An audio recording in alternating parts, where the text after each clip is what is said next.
Hello and welcome to Dice and Demons. I'm Emma, and in this video I want to talk about mental health and how sometimes mental health issues can sort of block you from actually participating in the hobby that you love. So I know that a lot of you guys who are watching, like me, are struggling with mental health issues, and that they sometimes can be just so difficult to fight and so difficult to deal with that you don't feel like you have the energy for your hobby, while at the same time you actually feel like you really want to do the hobby, and you also know that it's good for your mental health. So you feel like you should be hobbying, you want to be hobbying, and you just can't bring yourself to do it. So in this video, I want to give you my top 13 advice for how to get back into hobbying, even though it feels like it's just an insurmountable obstacle at the moment. My first tip is to ask yourself why you're in the hobby in the first place. And by that, I mean, what aspect of the hobby is it that really makes you tick? What is that you really, that made you start in the first place? Was it the lore of a particular faction? Was it the building, like, kit bashing and stuff? Was it the idea of building terrain? Was it painting? Was it the chance to go out and meet people in real life and play games with them? Or was it the opportunity to take part in communities online? What is it actually about the hobby that you really like? What is sort of the core aspect of the hobby to you? And perhaps that can help you find the direction that you need to go to get your hobby motivation back. My second advice is to have a designated hobby area if you are at all able to do so. I know it's very privileged if you are able to have a sort of real hobby room. I have a tiny hobby room in the back of the house. I think it used to be a place for like storing food stuff and things. So it's tiny, but it's really, really cool for me to have, because that means every time I want to paint, I don't have to get everything out of a closet or a cabinet, and I don't have to clean up after myself every time I'm done painting. So that makes it really easy for me to just I feel like I have 10 minutes or something, so I can just go paint something and then I can just leave it as it is and come back to it later on. If you don't have a designated hobby room, that's not the end of the world. Perhaps you can have a desk somewhere in the house, or even if you don't have that, perhaps you can have a tray of some sort, or like a movable hobby station, like a tiny one where you can have your current project and you can have your paints, you can have your models, you can have some glue and stuff, and you can put that on the top of a shelf or something when you don't use it, and then you can just pick it back up and put it down whenever you want to hobby. I think that can make it a lot easier, because I know for myself at least, the idea of having to get everything out of a cabinet and getting everything ready and finding the paints and finding the paint water and finding the brushes and the models. I mean, I get tired and exhausted before I even start painting just by thinking about it. And if I had to do that every single time I wanted to paint, I don't think I would get around to painting more than a couple of times a month, perhaps. So if that is at all possible for you, perhaps that is something you should look into.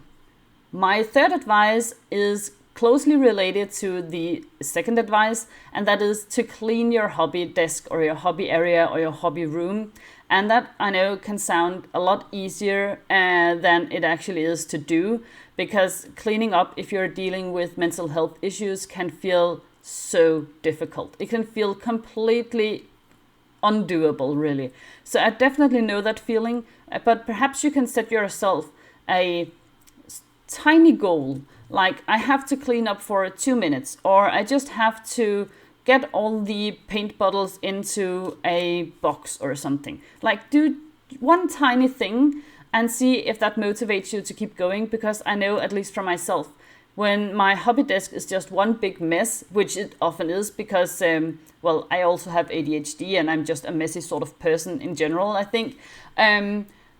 I feel like, I don't know where everything is, and I feel a little bit cramped, and it just drains my energy somehow, and so that's not the way forward for me. And so I found out that I can do like tiny cleanup projects on my own, but if I need to clean up the entire hobby room, for instance, I need a little bit of help. So twice a year I have in my calendar set a date where I need to clean up the hobby room, and my wife will help me do so. Because if I need to do it on my own, I'll just not do it. But if she helps me, we'll actually get it done. And it takes a couple of hours, but afterwards I feel so motivated. I just want to spend time in the hobby room because now it's all squeaky clean and lovely, and I know where everything is and every model I have, and it's just a wonderful and very motivating feeling. So if you can bring yourself to clean up by yourself, or if you have someone you can ask for help, I think that is also a really good idea. Tip number 4 is to start a new project. And I know this can be a little bit of a double-edged sword, because for a lot of us, we already have a lot of unfinished projects lying around, and we have a huge pile of shame, pile of opportunity, call it what you will. And so adding something on top of that might not be a good idea, but at the same time, sometimes starting completely fresh, starting over, can also be motivating and liberating, and just rejuvenate sort of the hobby motivation and the energy and the joy you feel of starting a new project. So this is something you perhaps need to ask yourself: how would this impact me? How would this make me feel? But if starting a new project is the thing that you feel like, okay, if I buy these models, I will actually get them built and I'll start painting them and I'll have a lot of fun and I can go from there, I think it's definitely worth considering. Tip number 5 is to plan for an event. So if you really want to get the last few 100 points of a, let's say, 40k army painted up, but you're just somehow stuck, you just don't seem to get it done, perhaps it would help you to set yourself a deadline, like, I want to bring this painted army to a tournament and I want to do that in 3 months. Make sure it's something that is achievable to you, instead of saying, okay, I need to make sure that I have 200 points of like golden demon standard models painted for the army. Just tabletop ready, 3 colors and something on the base and you're done, so that you don't end up with just painting like a single space marine in those 3 months and still having like the rest of the army unpainted. So set yourself also an achievable goal, because I know a lot of us, we struggle with feeling like failures. We have so many things that we feel like, oh, I should be doing this and I should be doing that, and we just end up doing nothing instead, and it just doesn't feel great. So make sure it's an achievable goal. I would also advise to you that perhaps it's important that you don't just set yourself an artificial deadline, like this needs to be done by Friday. Okay, but why? For no reason, it just needs to be done by Friday. Okay, if it works for you, I think that's great. I know for me it doesn't work, because I don't feel there isn't any reason for it to be done by Friday, and so it's just something that is artificial, and I won't get it done and I won't feel motivated by it, but I will feel like I let myself down if I did not get it done anyway. So setting yourself deadlines that are meaningful to you and motivational to you is definitely important. Tip number 6 is to paint for just 5 minutes. Just 5 minutes, not an hour, not 2 hours, not until something is done, just for 5 minutes. Sit down wherever you have your hobby stuff, put some paint on a brush and put that paint onto a model for 5 minutes. And that's it. Again, this has to do with setting achievable goals. So if you feel like it's really difficult to get into the hobby zone, it's really difficult to get started, this is a way to for you to do it. Sit down, 5 minutes, that's it. If you feel like continuing afterwards, then that's great, you do that.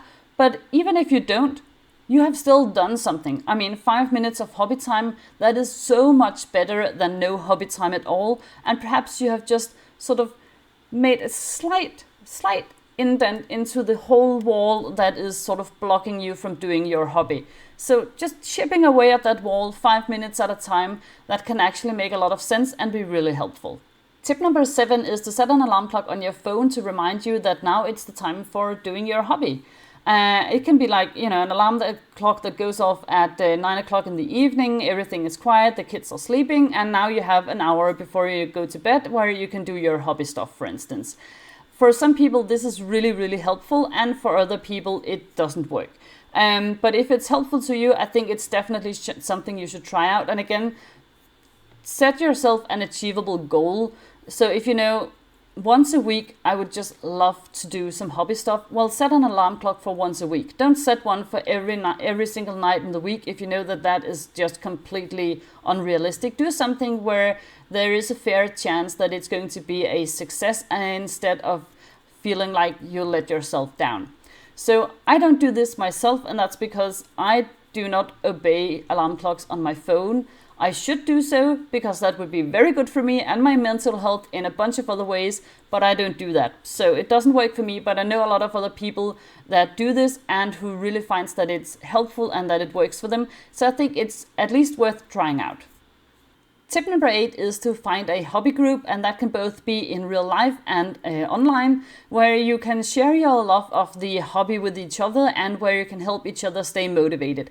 I know this can be easier said than done, especially if you are struggling a lot with mental health issues or anxiety and stuff like that.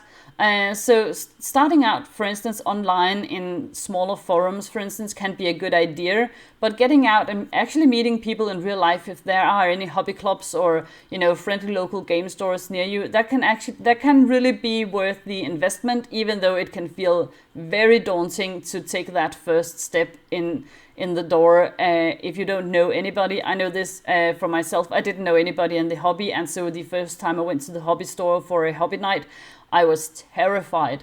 I was so anxious that I almost just turned around when I actually got to the store. But I made myself go through that door, and I have not regretted it once ever since. It has been one of the best experiences in my life also when it comes to having a social life. So it is worth the investment, but I do understand that it can be difficult, and I know that for some people it is simply impossible. But if you're able to do so, I would really hope that you at least give it a chance. Tip number 9 is to do hobby pledges, and again I think this has to do with the social aspect of the hobby. So whether it's in real life or online, you can do hobby pledges. So if you're a group of people who feel like you want to do some more hobby, but you seem to lack a little bit of motivation, you can't really seem to get started, perhaps do a hobby pledge with each other, saying, okay, for the month of July, we each need to finish at least a single model. And so you show our photos of the unfinished model at the beginning of the month. You can show each other work in progress photos, and then at the end of the month, you can show each other the finished model. And I think that, to me at least, is quite motivating, and it's always great having other people to celebrate with when you actually get when you achieve your goal in the hobby. Tip number 10 is to paint bad.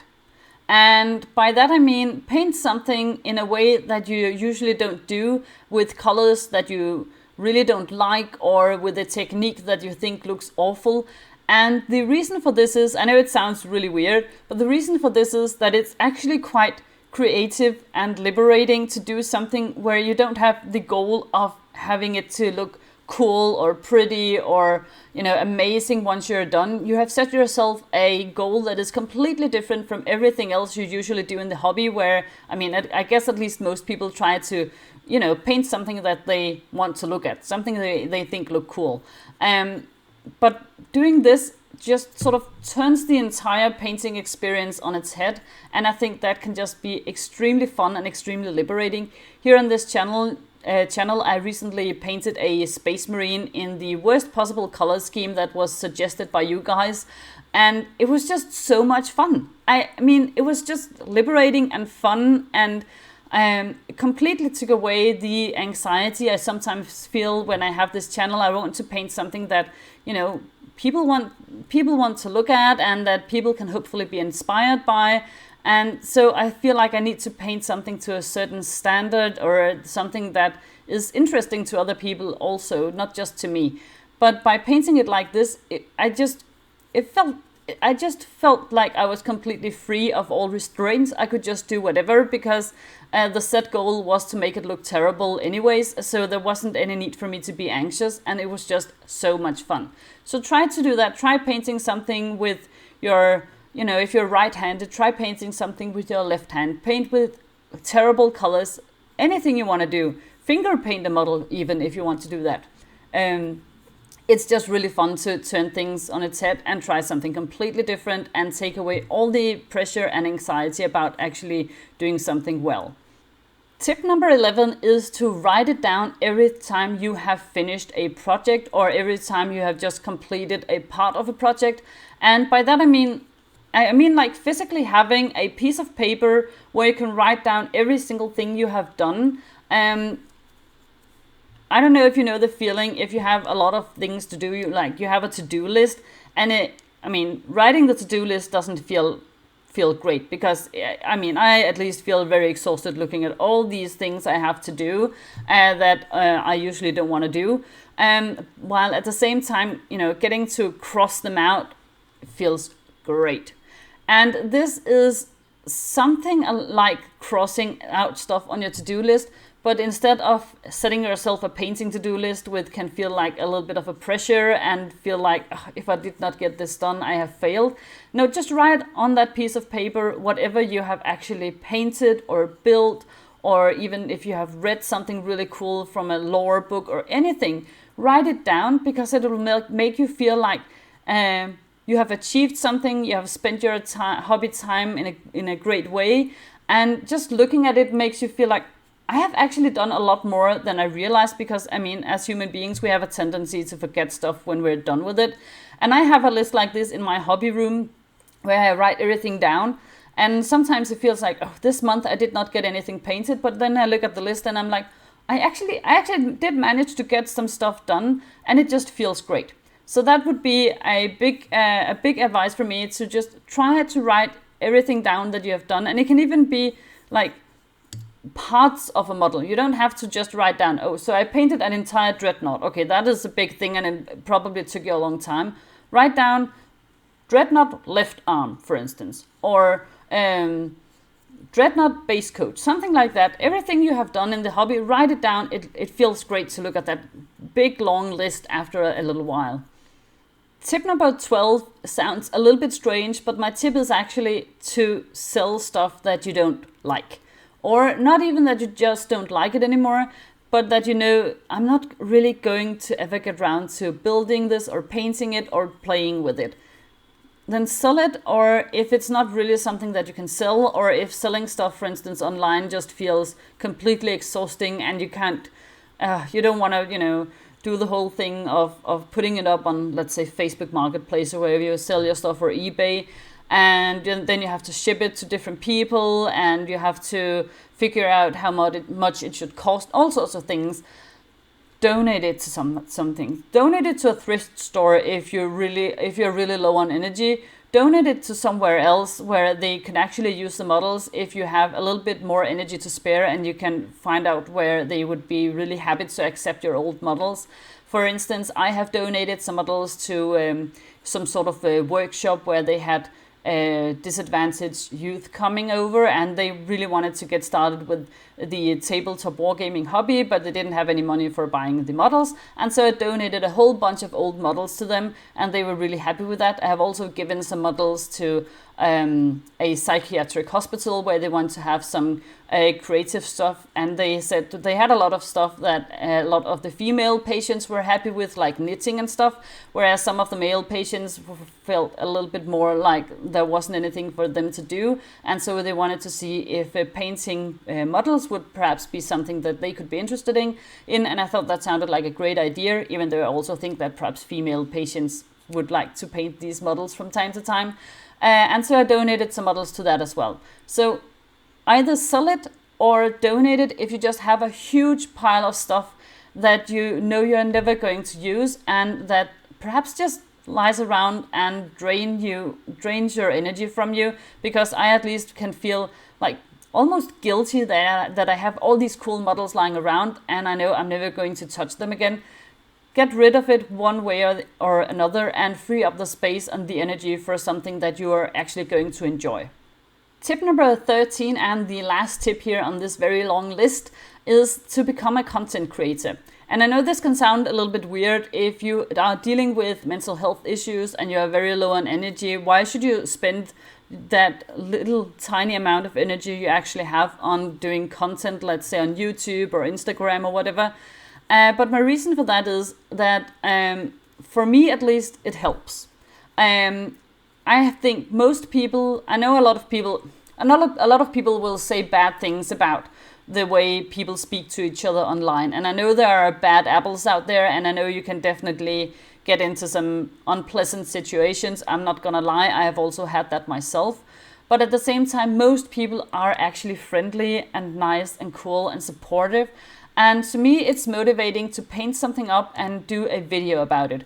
I feel like, okay, I'm not just painting this just for me, I'm also painting it for my community, for the people who want to watch the video and who get some sort of inspiration or joy out of watching that. And that just makes the hobby a little bit more meaningful to me and makes me feel like I'm not just in it for me, I'm also doing something to contribute a little bit to the world around me.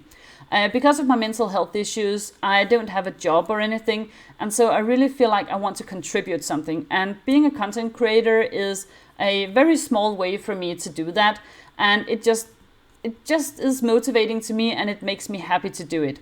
There have also been times, definitely, when I just could not bring myself to film videos or do a lot of painting, and that is completely okay.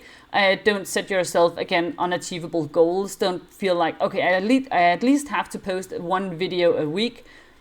You don't have to do that. You can post videos whenever you feel like it, and you don't need to set yourself a goal of, I need to have at least 20,000 subscribers and a huge following on Patreon and all sorts of things.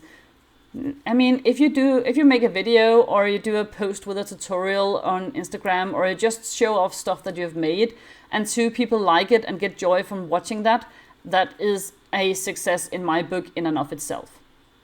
So that was my 13 tips for fighting hobby block if you have mental health issues. I hope it was helpful to you, and if you yourself have been dealing with any issues like these and you have other suggestions and ideas, I would love to hear them. So please write them in the comment section below. I think this is an important topic, and it's one that we cannot talk about enough, and I think it's important both so that we can help each other out with like concrete ideas like these, but also just to fight the stigma and the silence around these issues. My experience is that shame really thrives in silence, and so the worst thing we can do is to stay silent about these things if we are at all able to safely speak openly about them. So that's what I try to do, and that's why I also wanted to make this video. So thank you so much for watching this one, guys, and I'll see you next time. Bye.